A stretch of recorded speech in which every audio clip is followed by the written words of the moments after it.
losers. Inspire. Welcome back to another Wisdom Wednesday discussion.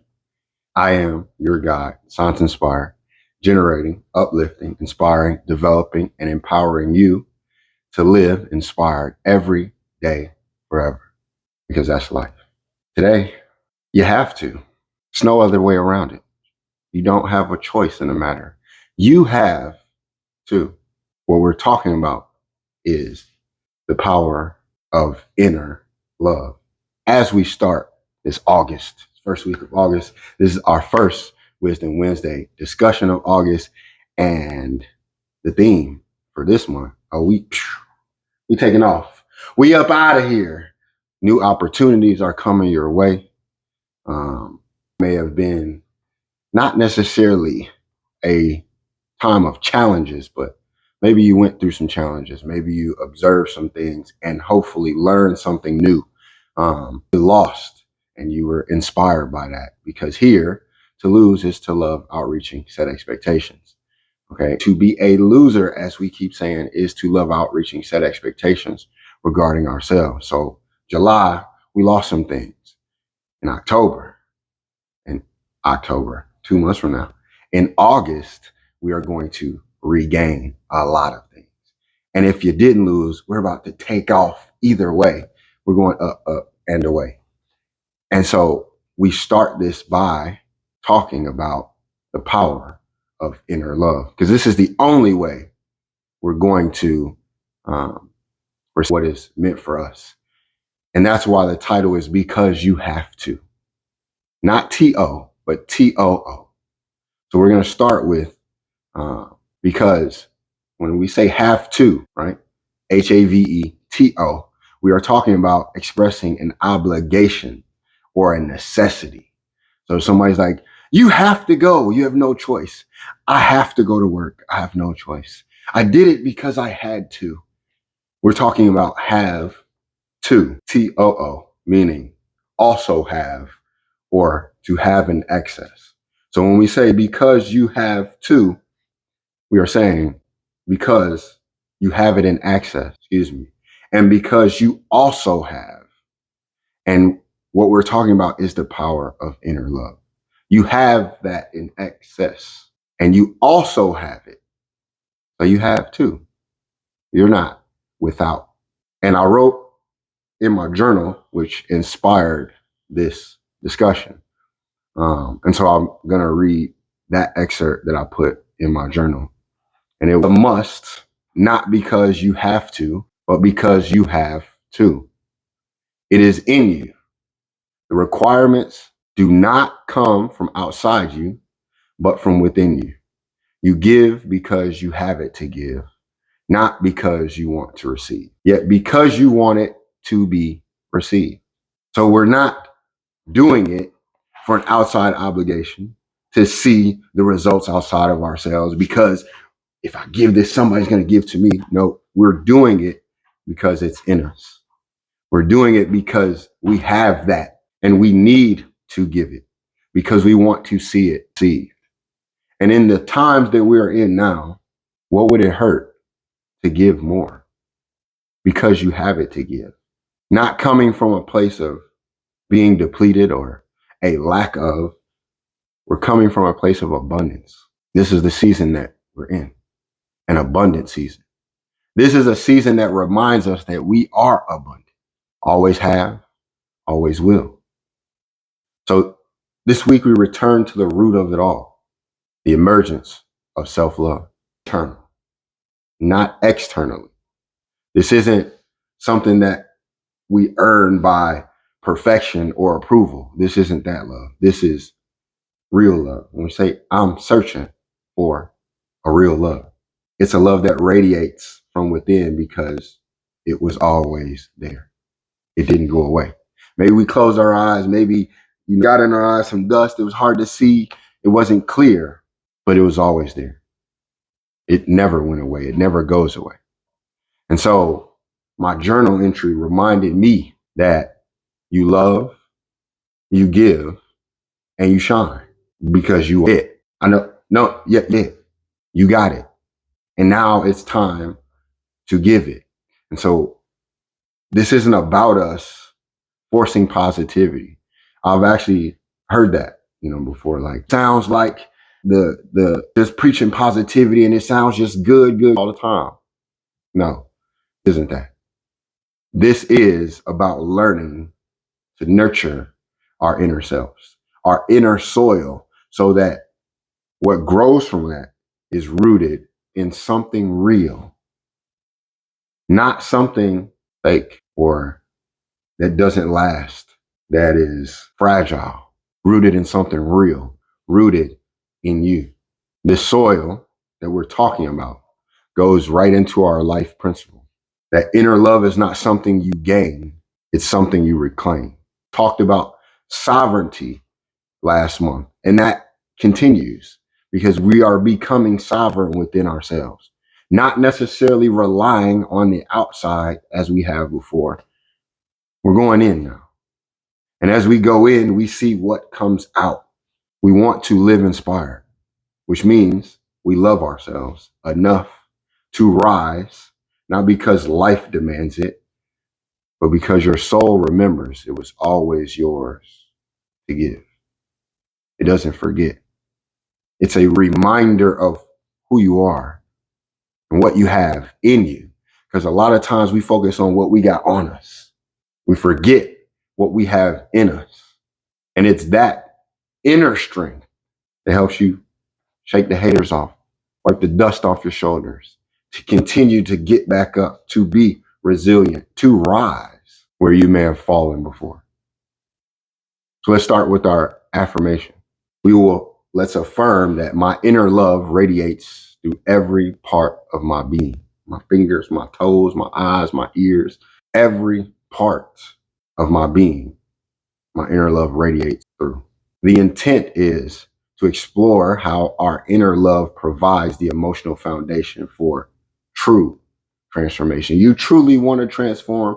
Do you want to, those infomercials, are you sick and tired of being? This is how you become who you're supposed to be, your purpose. They say love conquers all, but we're not always told what that love is, where it comes from. So we go outside and we say love conquers all. So we try to fall in love with other people, places, or things. And then we're hurt by that. And then we curse it and we end up becoming bitter. This is about becoming better. And so the outcome is that you begin to trust your emotional compass. You begin to trust within yourself and nurture your inner world. Be in the world, not of the world. Outside. We're always outside. We're always of, not in. And this trust builds the foundation for our lasting emergence. We're coming out. Boom. Flowers are sprouting. And we're not going back in. This is how love conquers all. So let's begin by looking in a mirror, right? The mirror within ourselves to remind ourselves that I am my own sanctuary. It starts here. And we often look outside for validation. We want to see how many likes we got to ensure that, okay, what I said has value, or how many shares or how many comments. And if that's not there, then I must not have value. If someone didn't compliment me on what I'm wearing, then I must not look nice. If somebody didn't say I was beautiful, then I don't feel that way. If somebody didn't tell me, then how do I know? It's in you. That's how you know. So we're not looking for outside. We're looking in the mirror. And I'm looking at the man in the mirror. And I'm asked him to change his ways. Yes, Michael Jackson was right. That's why that song hit so hard and so popular. Because it's talking about looking at ourselves, not at any and everybody else, and declaring that that person needs to change. Figuring out that person. It's easy to talk about everybody else and what they need to do and how they ain't doing this and that. But what about looking in the mirror and determining what do I need to do to have better results in my life, have a better turnout in my life? Because I can talk about them all day. My face is blue till the cows come home, till the cow jumped over the moon. and it ain't gonna change anything. Yet the moment that I look in the mirror and say, okay, look, we're not doing this anymore, or we need to do this, change happens immediately, especially when your words are followed by action. And that action has to come from love to be sustainable. When you begin to see yourself with loving eyes instead of the vindictive eyes, you looking at yourself, oh, I don't like that person. When you look at yourself with loving eyes, the world changes. Yet we can struggle with that because a lot of times we're taught and told that loving yourself means you're selfish. Loving yourself actually makes you sovereign. And when you're told that you're selfish, is because the moment that you love yourself, you're going to stop allowing that BS from everybody else. And if I am somebody or something, because it's not just people, these are vices that we may have, negative thoughts. When we begin to love ourselves, those things lose their hold and their power on me.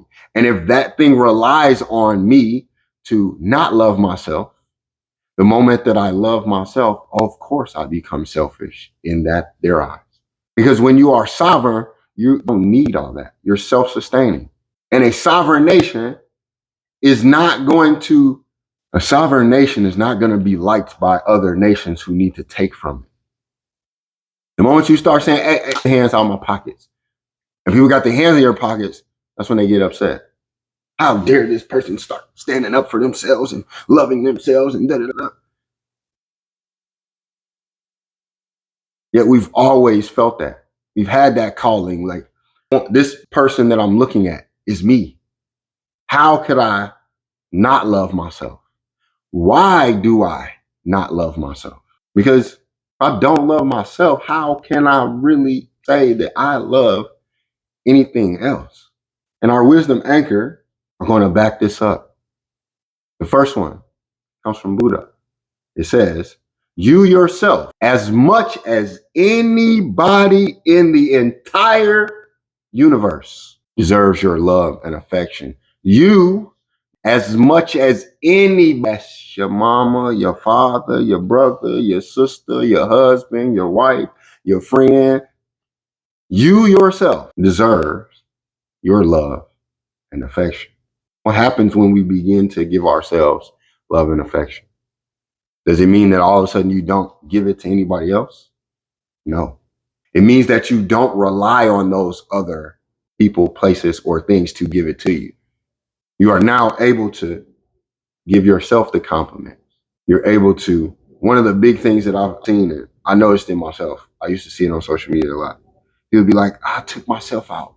But when you actually begin to love yourself, like, okay, doing things by yourself, it's not necessarily the excuse of being alone. That's not what it is. It's okay being by myself. I used to have to, like, somewhere with somebody. If I was going somewhere, I got to call somebody. They come with me. Want to just go out to eat? You want to go here? You want to go there? It gets to a point where you don't need to do that anymore. There's no fear. You actually begin to enjoy your own company. Yet again, I'm saying that not in a selfish way, not in a delusional way. And I say that because there was once a time that, I'd say those things, but I didn't really feel it. Like, say I'm okay with myself, but it really wasn't that. I was performing. These aren't performative things. When you begin to love yourself, you stop performing. You don't care. It doesn't mean you go outside looking like whatever. It actually means you start to take more care of yourself. Every single day, if you found, or if you were going to meet that one person, not even the love of your life, we didn't get to that point. But in the beginning, when you first meet somebody or you first have a job that you really like, you're excited and you want to make sure you look good all the time, smell good all the time, you're putting on your best. Loving yourself is that. It's putting your best foot forward every single day for you, not for anybody else's attention, for you. You love the way you look. You love the way you are. And whatever that is to you, then that is to you. But you no longer make excuses for why you do or don't do. You just are. You become. So daily, it's a smile at yourself. You might laugh at random things. It's no longer that cloud is over our heads. Does it mean that it doesn't rain? Nope. It still rains. The clouds still come over, but it doesn't spoil. It doesn't ruin our day like it used to. Mondays are for motivation now. They don't demotivate. We hate Mondays because, hey, it's Monday. It's Tuesday. It's Wednesday. It's Thursday. It's Friday. We put more into those things than we should. So, as an analogy, loving yourself is like every day's Friday. It's the weekend every single day when you see yourself. You are that excited, that empowered, that uplifted, that inspired. And an African proverb that supports this says that when there is no enemy within, the enemies outside cannot hurt you. When there is no enemy within, enemies outside cannot hurt you. Matter of fact, the enemies outside are no longer enemies. We're not even worried about that, because if you cannot hurt me, then what am I worried about? I was only worried because I thought that you could hurt me. And it all came internally. It all came from what I thought you could say about me, or what I thought you could do to me that would ruin my reputation or make people think a certain way, or the lot. None of that matters. Does it mean that all of a sudden when you stop loving yourself, people stop talking? Oh, no. They probably talk more, but you're not listening. They're going to say what they say, and you are going to be anyway. Before, when they said what they said, you heard everything. You was listening. You was following. You're just, what are we trying to put out every fire for? We didn't even start it. My house ain't on fire. Yeah, we're trying to go around putting out these things before they even happen. We're chasing. We feel exhausted because I am fighting all these different battles for what? When you're comfortable within yourself, everything outside of yourself is. You laugh now when what they say? Yeah, they're right. We spend too much time trying to prove someone else wrong when we can focus on proving ourselves right. If you think that you're not capable, prove yourself right then. Go out there and make the attempt and prove that you're not capable. Because what you're going to see is that you were capable. If you think you're not enough, prove yourself right that you're not enough. You're going to see you're more than enough. If you think that self-love stuff, that ain't real, then prove yourself right. You don't have to prove me wrong, because I'm not trying to prove you wrong. You just spend more time focusing on what's right. You. And our biblical anchor comes from Psalms chapter 139, verse 1, verse 14. It says, I will praise thee, for I am fearfully and wonderfully made. Marvelous are thy works, and that my soul knoweth right well. I will praise thee, for I am fearfully and wonderfully made. Marvelous are thy works, and that my soul knoweth right well. We are invited to look within ourselves through the eyes of reverence, which is having deep respect, admiration, and awe, not in critique like we've normally been. We like to critique ourselves. Well, I'm not this and I'm not that. We're criticizing. We're finding fault with. Yet it reminds us that you are fearfully and wonderfully made. What is you critiquing? How do you have a deep respect and an awe for yourself, an admiration every time you look at yourself in the mirror, reminding yourself, wow, I'm fearfully and wonderfully made. Oh my goodness. I love this vessel for whatever it is. But we'll critique it and say, well, I don't have eyelashes like, I have long flowing eyelashes, like my hair isn't like, my nose isn't like, my skin isn't like, who are we trying to be like at the end of the day? Who? Because you recognize every decade it changes. You go back decades ago, 10 decades ago, 10 years ago, something else was in style. 10 years before that, it was something else. So if we're constantly trying to chase something outside and critiquing ourselves, finding fault with because we don't fit the standard of what society says, and society don't fit the standard of what society says. The same people who are judging you for not being something, just wait. They'll be judged for not being something. So we're following the rules of something that doesn't adhere to the rules. Right? We're listening to the bullies, and we're doing things to our bodies, to our minds, because we're critiquing. Yet if you had a deep admiration, a deep respect and an awe for yourself, you wouldn't dare do that because you wouldn't need to. Now, if you wanted to do something, because hey, that's different. But that does not, you have to check to make sure that comes from love. Because anything, everything, things can be undone. You want to lose weight? You don't have to go have surgery. You put in the work to do it. You want to be healthier? You don't have to take the medication. There's a way that we can do these things naturally. But this doesn't speak to everybody. I'm not condemning you for wanting to do whatever it is that you want to do. Live your life. Yet in this life, where we are living inspired every day forever, we are understanding that I am fearfully and wonderfully made already. I don't have to do nothing for anybody else's approval. I don't have to criticize or critique myself. Matter of fact, I take notice to when I'm doing that and I question why. Because to find fault with ourselves is to find fault with God. The last time I checked, they say, God is perfect. And if you are made in the image, how can you not see that you are fearfully and wonderfully made? If you are made in the image, then where's your imperfection? What are you criticizing? Unless we have lost that connection and that understanding. So we think that we're not connected at all. So we criticize that.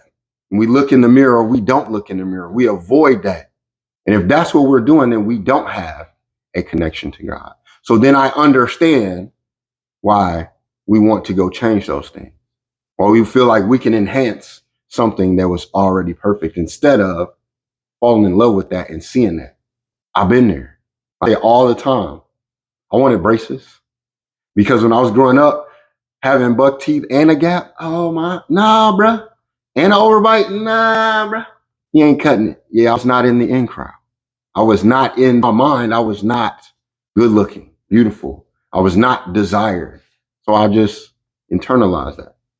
Now, when I look in the mirror, hey, listen, one day, this smile is going to be on GQ or some type of magazine, I promise you.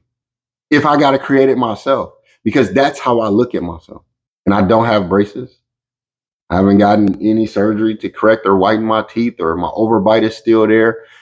Yet I was reminded, and you are made in the image of God, and God is perfect. So if I look at myself and critique that, then I must have a problem where I'm from.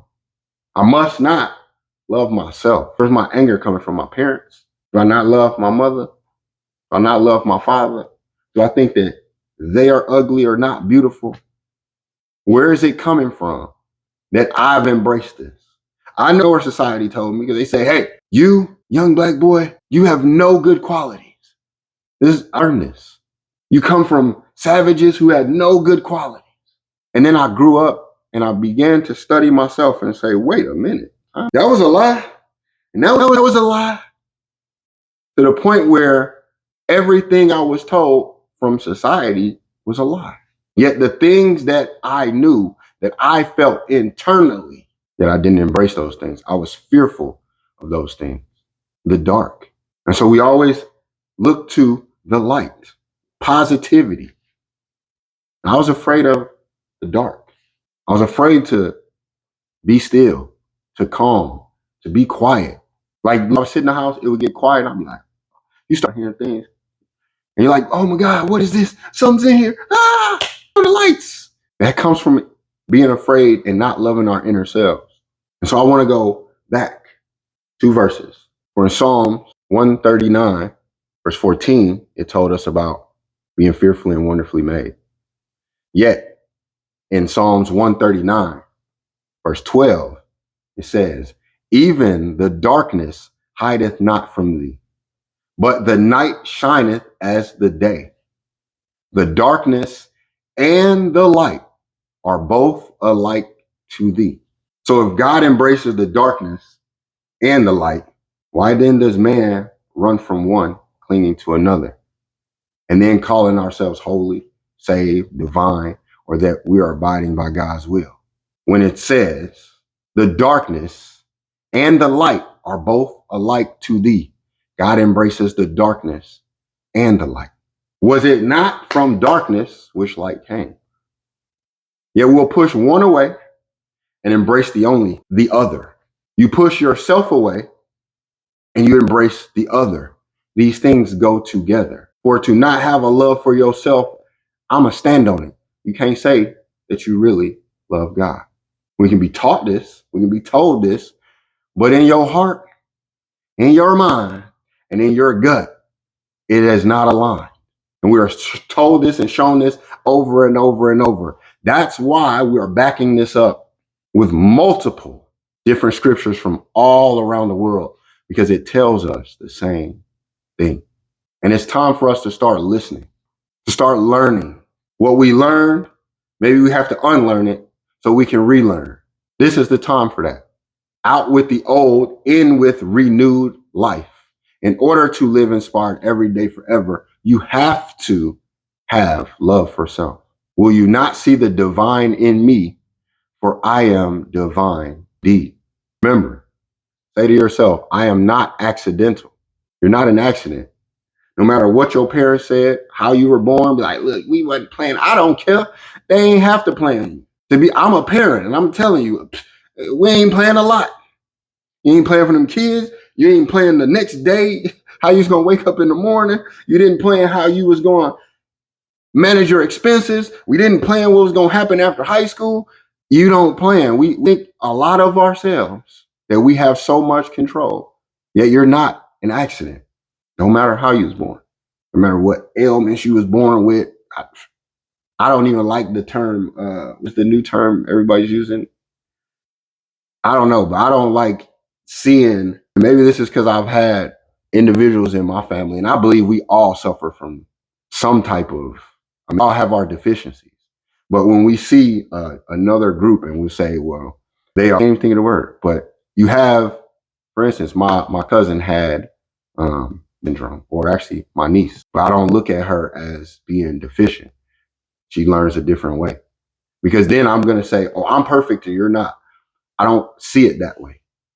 I believe like you all have something that we're providing, and we have just abided in a system that will say this is better than that.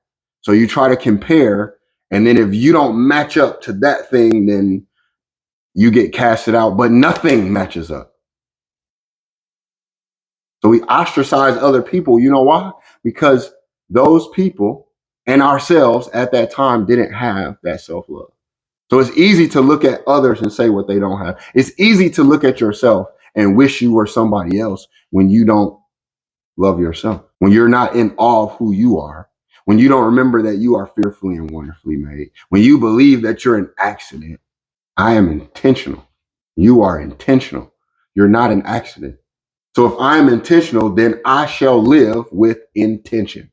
I shall live intentionally inspired every day, forever, because that's life.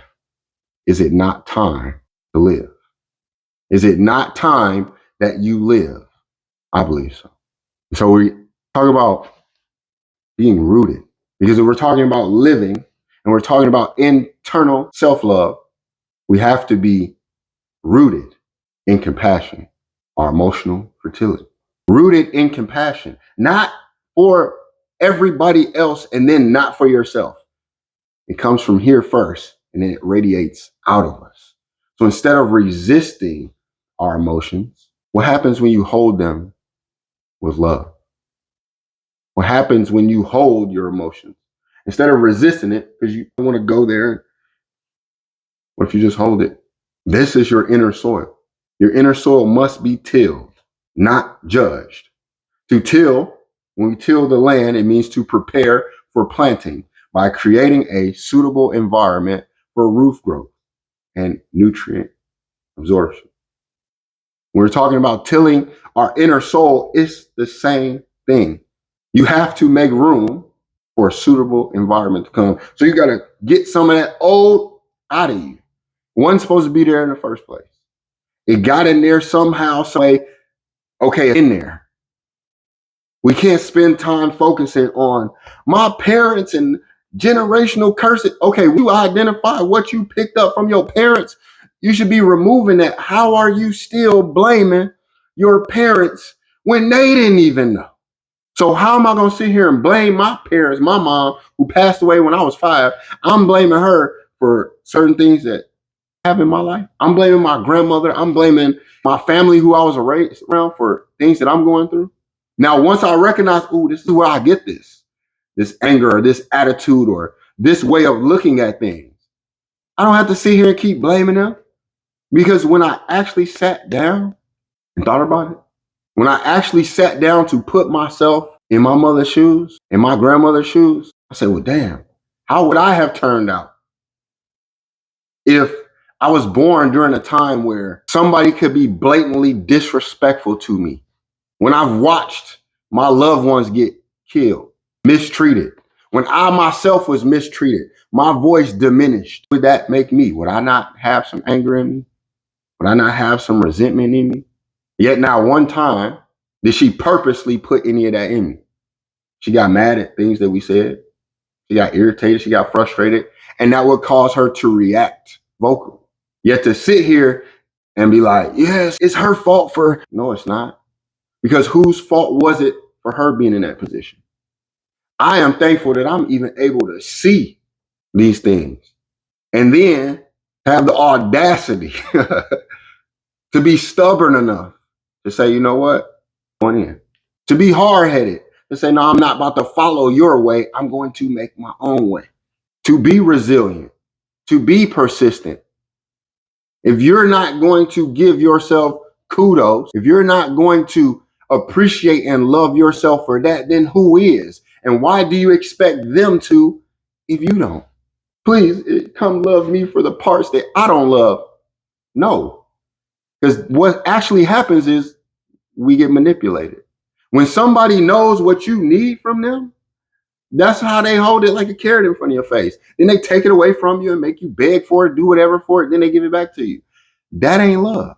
We got to till our inner soil. You got to change some of those things that maybe you have learned.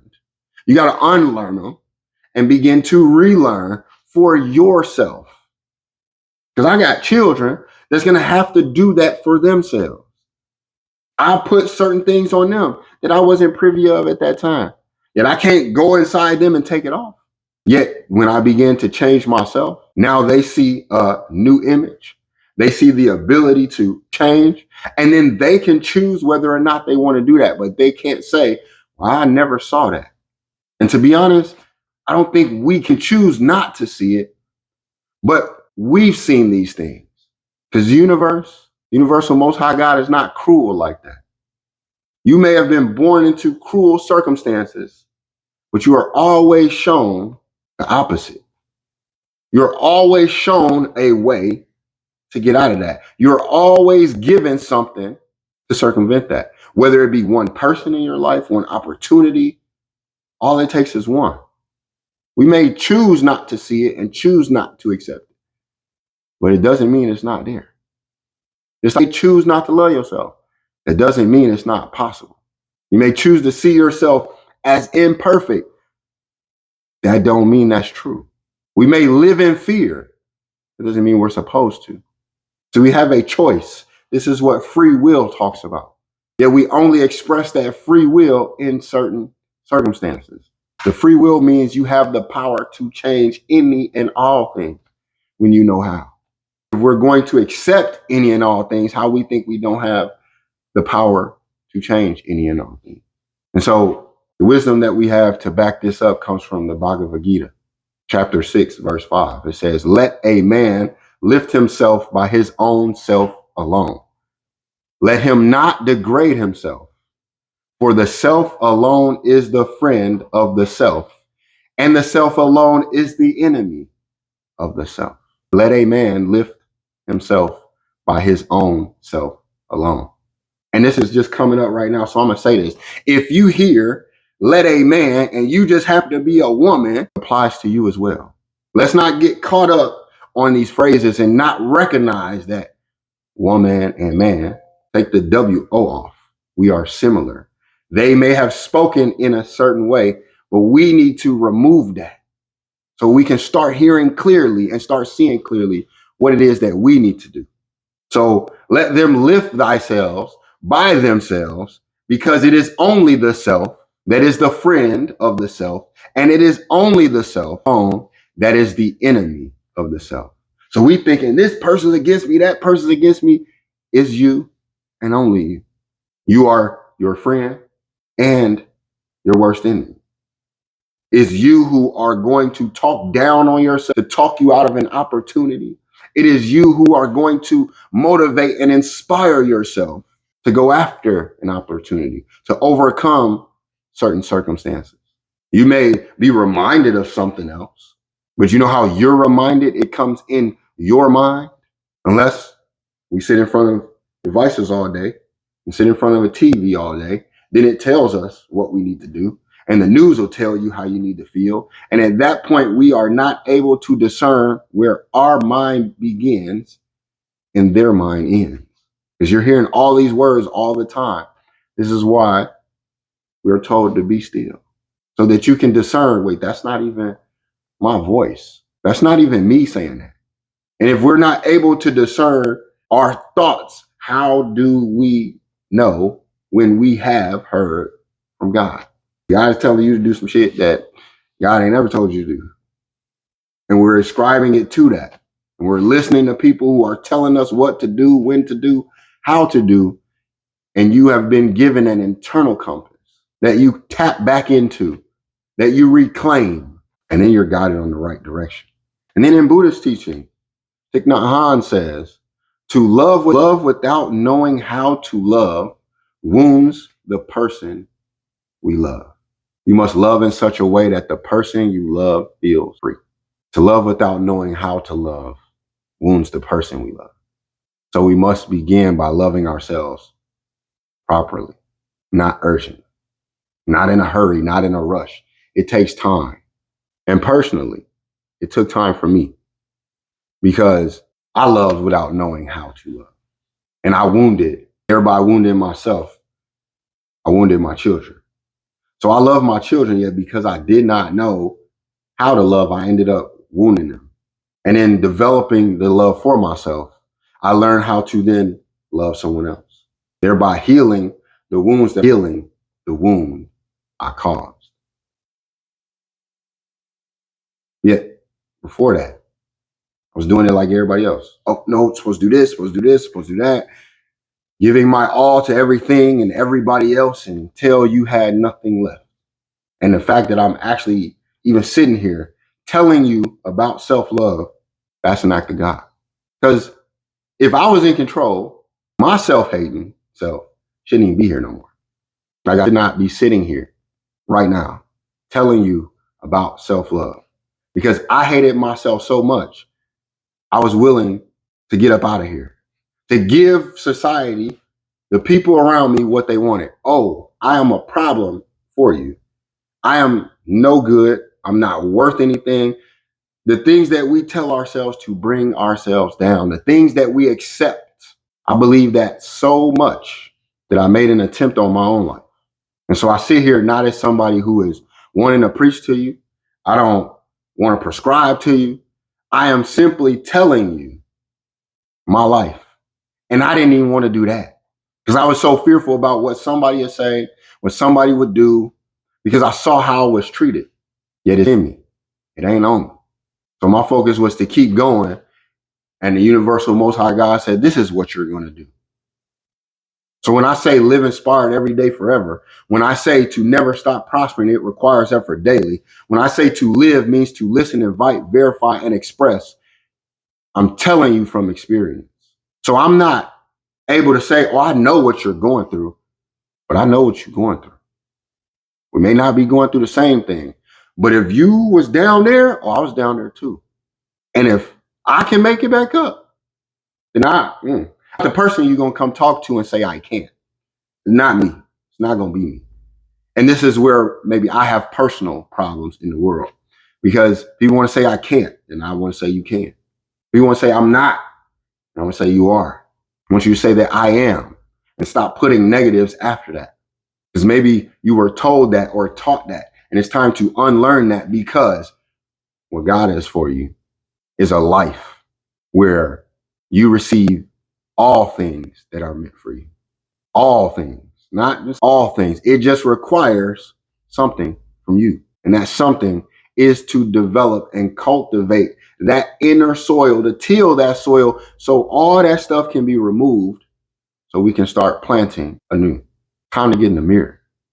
Time to look at yourself and begin to love yourself. And if you got to stare in the mirror all day until you love your eyes, your smile, your skin, your hair, then you do that.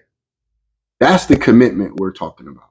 That's the persistence that you're talking about, making a daily effort to remove those negatives. And we can get into the gym so we can get to the gym so we can be slim for the summertime. And you can get to the mirror so that you can be inspired for life. Because I tell you what, if you get into the mirror and you begin to be inspired, guess what you're going to do? You're going to get into the gym.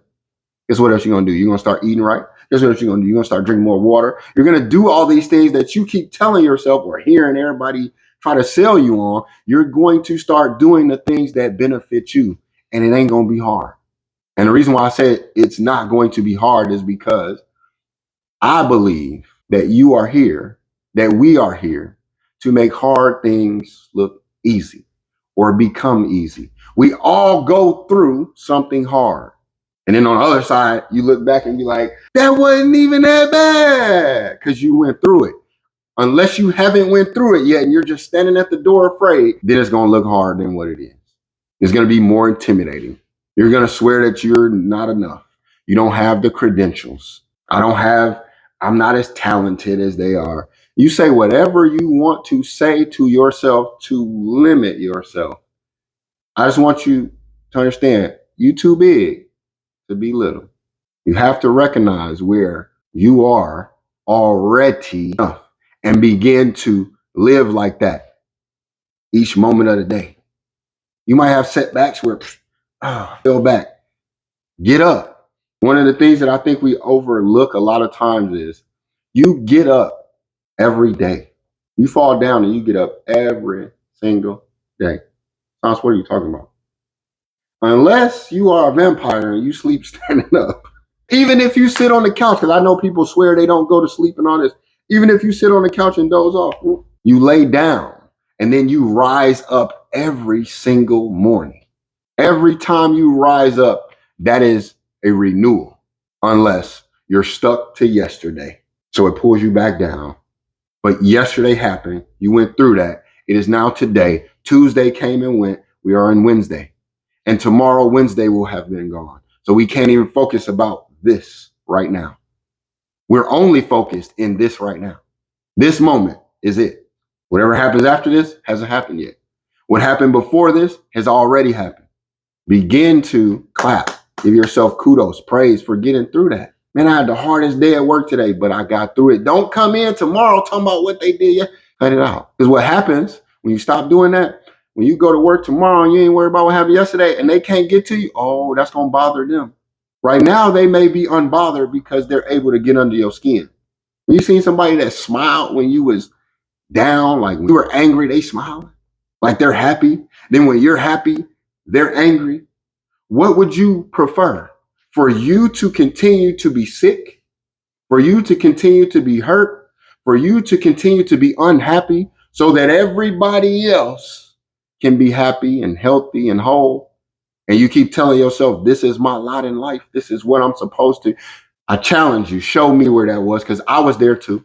So if you can show me where you're not here to live inspired every day forever, where your life is meant to be dark, depleted, disastrous, negative, then I'm sad. Maybe I don't know what I'm talking about. And the reason why I'm so confident in this is because I told you, I didn't even want this. Excuse my language, but I wanted to do fuck shit with my friends. I wanted to be out in the world doing all that, having no care or concern. Just, this is something that I planned. This is something that I received, and I followed it. I kept going. I could have gave up. Plenty of times people said, man, you're not. No, you're never inspire anybody. Nobody's going to listen to you. Why do you think you have anything to say? You're not important. You're not this. You're not that. And I wasn't even saying anything. There have been times where I've just told people what I've been through, and they say, oh, you think you're better than somebody? You think you're better than me? And I'm not even saying that. And what it showed me was when I didn't love myself, I had plenty of people around me willing to take from me and give me excuses. No, because you're this and yeah, you're that, and you're hard to love, and you're all of these things. The moment that I began to love myself, I started hearing from God loud and clear. Then I realized, well, you always been here. That was the voice that was way back there, like mellow and low, that was whispering that I didn't want to follow because the other voices were so loud. And then all those people moved around. I didn't even have to tell them to go nowhere. When I looked around to call on them, they wasn't there. When I picked up the phone to call, number changed. So I was forced like to isolate it and say, what's wrong with me? And I heard the voice, nothing. And I looked in the mirror and started to see this person and started to, you know what? Damn, I ain't noticed. Okay. Like, oh my God. They don't like when you begin to love, yet they love when you don't like. So this week, as we practice these mirror moments and we practice this emotional self-trust, because we're going to say like we just knew it, we're starting over. We're starting anew. We're being renewed. So we're just going to start from right here. Say we never had this before. We are going to speak to ourselves, whether it's in this moment, you're looking in the mirror, whether it's tonight, you're looking in the mirror, whether it's tomorrow morning, you're looking in the mirror. I want you to speak to your reflection, literally. Look at yourself in the mirror if you can, or notice that you can't. And tell yourself, I love you. I trust you. I see you. And notice how you feel to just tell yourself, I love you. Especially as a man, I already know. As soon as we hear this, is he's hearing what you think everybody else is going to say. But how do you feel when you say it? When you mean it? How do you feel if you tell yourself, I trust you? Do you hear, no, you don't. I don't trust myself. That's what we want to know. That's what we're going to unlearn and relearn how to trust ourselves, to love ourselves, to see ourselves. And the way we can do that is we can pull out our journals. And we're going to journal 3 moments when we chose compassion over criticism. Maybe this is the first moment I had is when I looked in the mirror and just told myself, I love you. I ain't never did that. But there are 3 other moments where you chose compassion over criticism. Instead of criticizing somebody, you see somebody struggling, you didn't criticize them, you showed compassion, maybe you helped them out. Maybe there's a time where you used to criticize yourself and you said, nope, I'm gonna show compassion and I'm gonna give myself the opportunity. And I did that thing. I went to the gym, I fasted, I read a book, I completed the task that I said I was gonna complete forever, and then I never did it, and then I finally did it. I don't care if it took 3 years, 30 days, 13 years, it don't matter when it's done. Notice that certain things, when we cook them, take longer than others. Certain things take 13 hours to bake or broil or to sit, and all of a sudden it's the best thing we ever had. Some things you can cook real fast. You have to determine which parts of you do you want to let marinate. Do you want to microwave? Yet I'm telling you to take time with yourself, be compassionate with yourself, because it's going to be the most delicious thing you ever had. So we're going to speak to our reflection. I love you. I trust you. I see you. We are going to journal 3 moments when we chose compassion over criticism.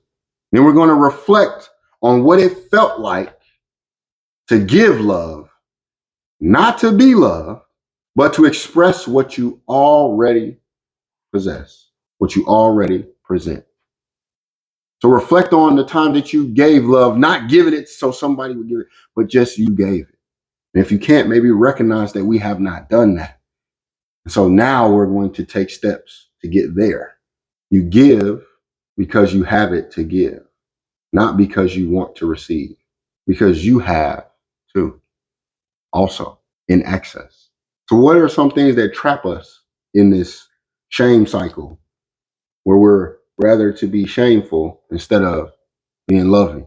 We talked about the hustle and how we're hustling all the time. And in our minds, we'll say, if I stop grinding, then I stop being worthy. If I stop, that's a problem. I don't know how to rest, because if I'm not doing something, then somehow I ain't nothing. I'm less than. I need to be doing more. If I rest, I'm lazy. Excuse me. If I love myself, I'm too soft. Especially that one. especially for men too. If I love myself, I'm too soft. Well, you ain't loving her either. And she gonna tell you to get lost. So what you want to be, lost or soft? Because trust me, I love myself, but ain't nothing soft about me besides my heart and my understanding, my compassion. But that don't mean that it's like, oh, we're not gonna stand up for what's right or we're afraid to. No, no, no. We actually became less fearful. That's why this is dangerous. Because when you have that self-love, oh, you lose the fear of all this other stuff. Like, what are you about to do to me that I have not done to myself? I told you, we was down there already. So the fear of life, what? I'm not afraid of that. Matter of fact, I'm living life. So we don't have the fear. We have every day an expression of joy. Because why am I living in fear? I'm told not to be fearful. What am I fearing? We keep saying these verses and scriptures all the time, but we not really enacting them in our lives. We'll say, no weapon formed against shall prosper, and then you're afraid of something. You say, if God is with me, who can be against me? Then you're afraid of something. You say you're standing 10 toes and standing on business, and then you're afraid of something. When you love yourself, you start seeing, man, there was no reason to fear anything else. So being soft, yeah, softness is avoiding it. Because again, that's what I was doing by hurting my children. Because if I'm so macho of a man that I don't have self-love, then I can't show my son that. So I'm going to teach him how to go out into this world and be angry. And they already fear him anyway, because he's young, black, and he's dangerous.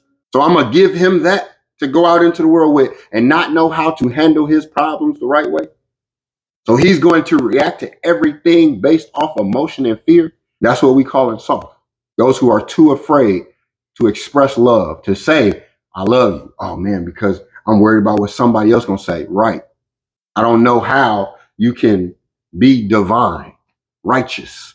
I don't know how you can be praising and say you are following the Most High God when you ain't never been told that.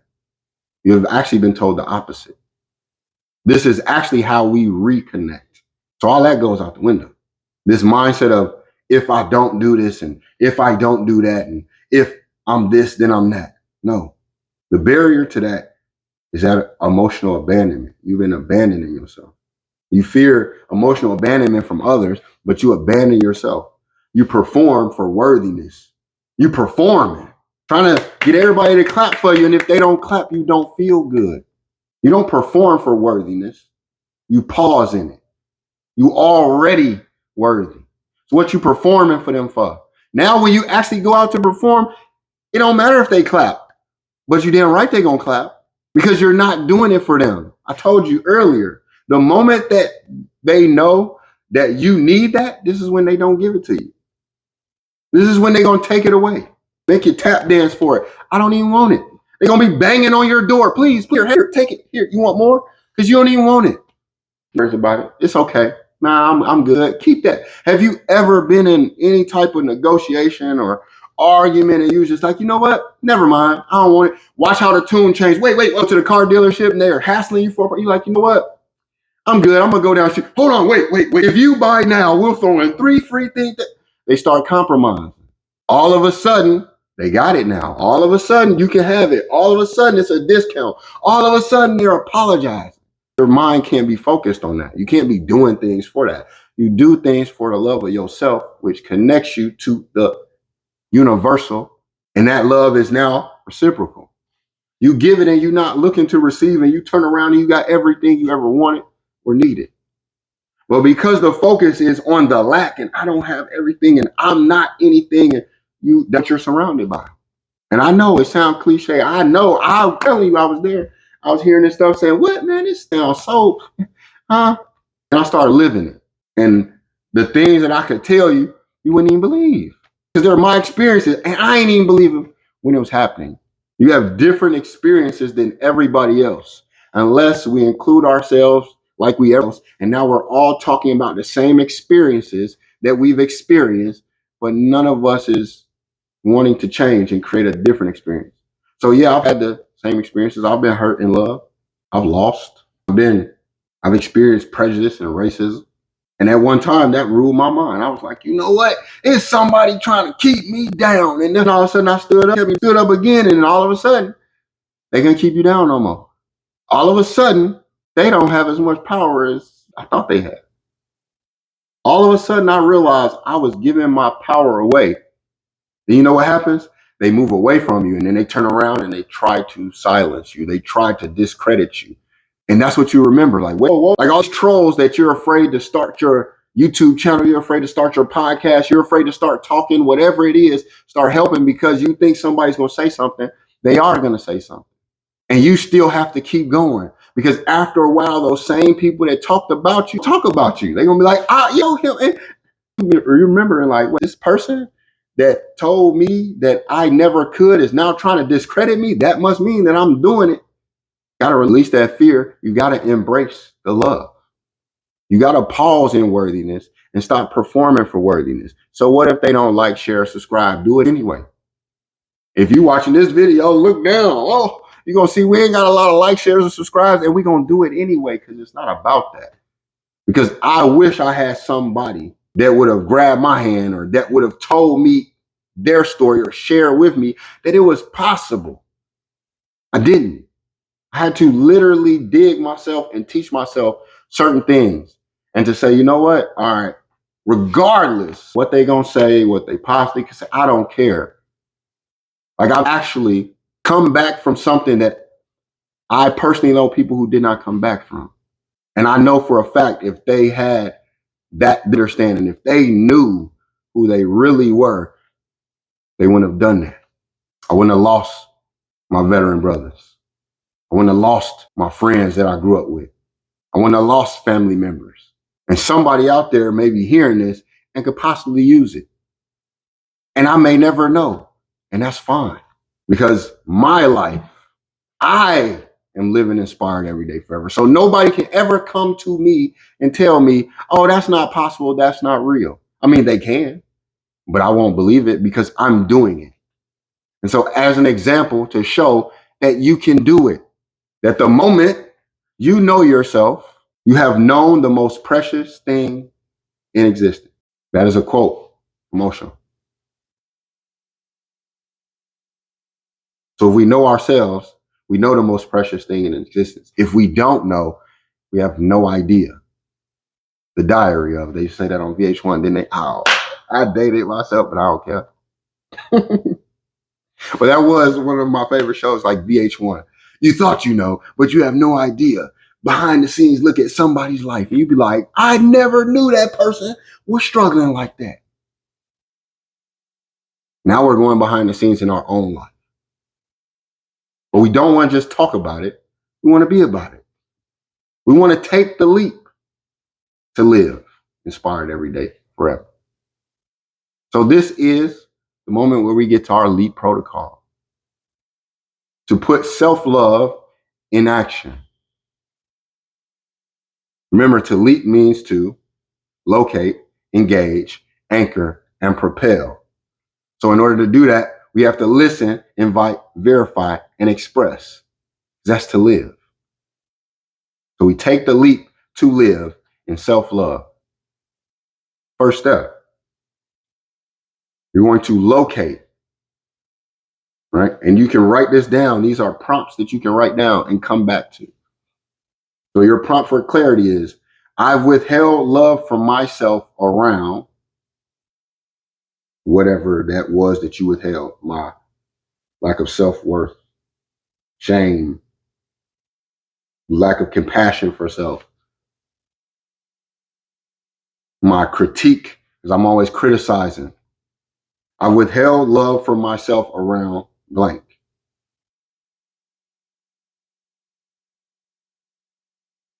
You're going to listen to what comes up. Then you're going to engage. This area is asking to be held with compassion.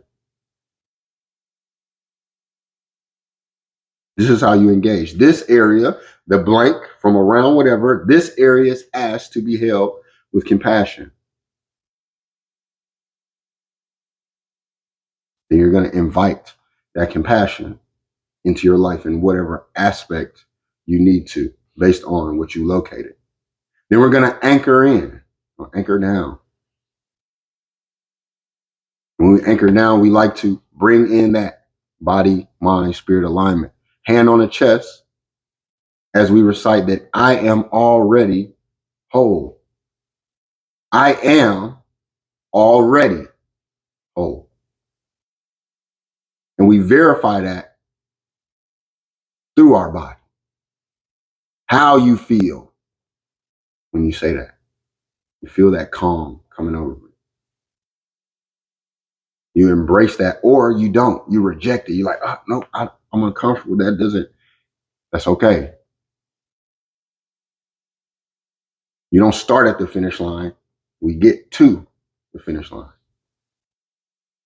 So after we anchor with our hand on our chest, I am already whole, and we verify that through our body, we're going to propel forward by reclaiming, saying today, not yesterday, not tomorrow, today, I give myself love by blank. That's where the expression comes in. Because now you do that. We propel by saying today, I give myself love by doing whatever it is. Because remember, you're listening and inviting it in, so it's going to come to you. I'm not telling it to you. Because it's different for everybody. So whatever that blank is, you're going to now express that. We're going to start doing these things. It might be uncomfortable when you first do it, but each and every time, consistency, right? Because there's never a time, I don't believe in inconsistency. I believe that we're all just consistent. And whatever you're consistent in, that's the result. If you're consistent in not showing up for yourself, then you got to be consistent in showing up for yourself. If you consistently break your promise, you got to start consistently keeping your promise. So it's easier for us to be like, oh, what is the problem that you have? I'm inconsistent in what?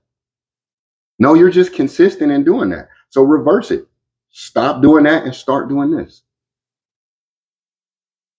This helps us break from this self-criticism all the time. Like, we're not good enough or somebody else is better. And Sans can do it, but I can't. No, you a lie. Because if I can do it, I know for a fact you probably do it better than I do. That's the whole reason for me doing this, because somebody else is going to pick up what I dropped and they're going to do it even better. They're going to go further. That's the whole point. This is what we were actually told. But did we hear that? So our final charge, as we begin to close this out, your final charge is that your love is not a luxury. You are not healing because you're broken. You are loving because you remember your wholeness. It's not because you're broken. We getting that out of here. I ain't broke at all. I'm remembering that I was whole. So, good trick you played. You had me thinking I was broke. What? No, I'm remembering that I'm whole. You're choosing yourself because you have to.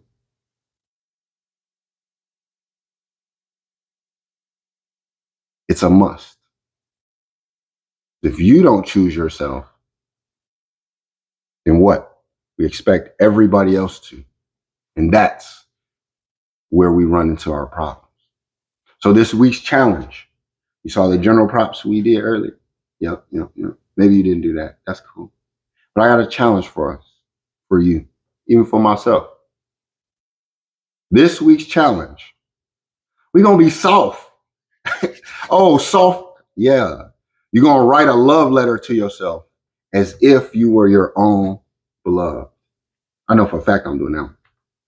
You're going to write a love letter to yourself. Yep, all soft and mushy and be like, man, I can't believe I hope nobody see this. Do it anyway. You so hard you can't even love right. Okay, see how far that gets you. Write a love letter to yourself as if you were your own beloved.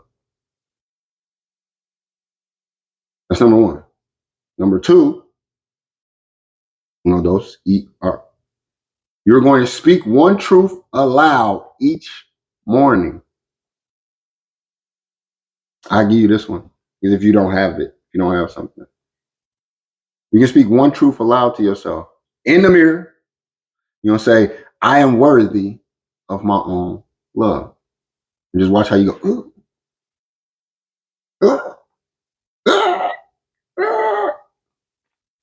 And that's okay.